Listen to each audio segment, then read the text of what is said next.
如果你對10年前還有印象，2015年台灣一年還有21萬個新生兒，但到了去年，這個數字出現了毀滅性的崩跌，首度跌破11萬大關。當官員皺着眉頭說這是國安危機，甚至拍廣告暗示是因為年輕人愛買公仔不夠節省才養不起小孩時，那簡直是教科書等級的惡意抹黑。這不是年輕人的失敗，而是一場精心設計的系統性謀殺，兇手就躲在你我習以為常的經濟結構裡。要看懂這場謀殺案，我們得戴上批判地理學的眼鏡。資本像水，哪裡有肉往哪裡流。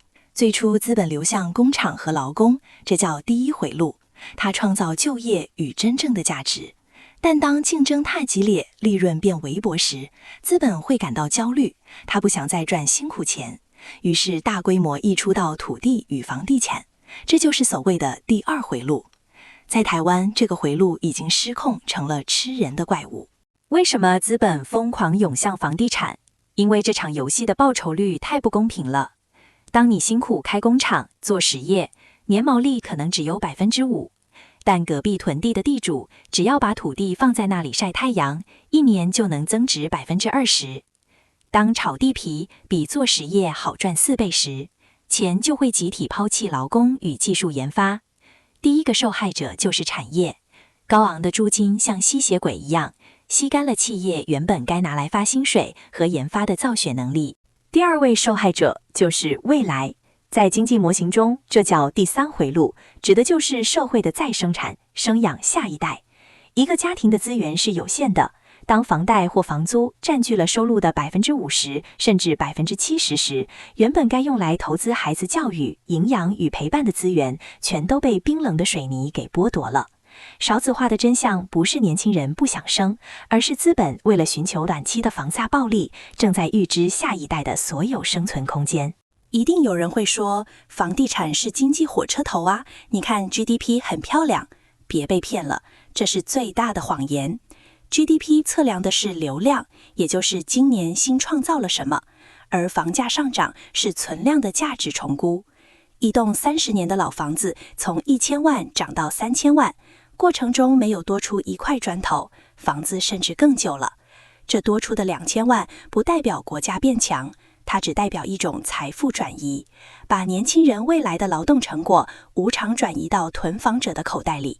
房子本該是生活的容器，是支撐產業的後勤單位，但在台灣邏輯完全反過來了，容器貴到殺死了裡面的內容物，後勤單位變成了總司令，反過來在戰場上屠殺前線打拼的士兵。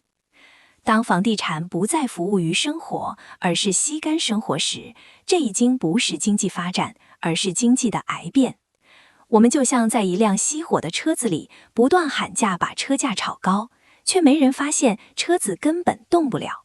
面對這個癌細胞，政府開出的藥方叫社會住宅，聽起來很美好，但我們用數學來檢驗誠意。台灣住宅存量約900多萬戶，政府喊出的社宅目標頂多20萬戶，換算下來佔比只有 2.5%。在國際標準中，社宅至少要達到 5%甚至 30%才能對市場產生抑制作用。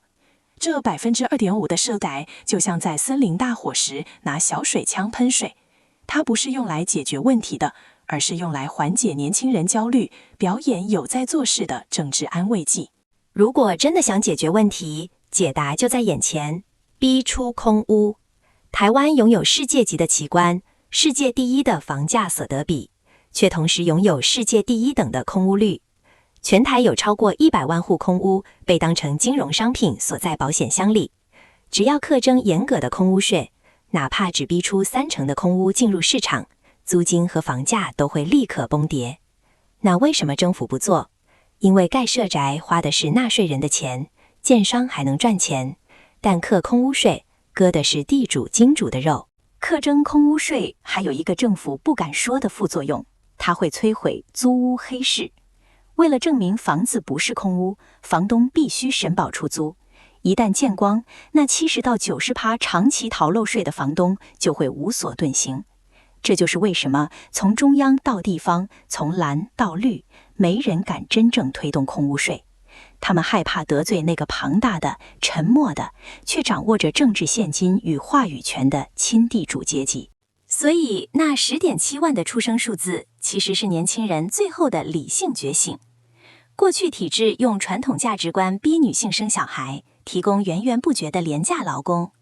現在體制用高房價逼年輕人成長，要我們生小孩來當未來的房貸分母。但這一次，年輕人拒絕了。不生是我們手中最後也最強大的武器。這是一場無聲的罷工。既然我們買不起房，那我就切斷資本主義的燃料，拒絕制造下一個人質給資本家勒索。這不是悲劇，而是一種矯治。當沒有了人口紅利，當找不到廉價的接盤俠，那個貪婪的房地產泡沫終究會破裂。雖然過程會很痛，但這是讓資源重新分配，讓房子回歸居住功能的唯一途徑。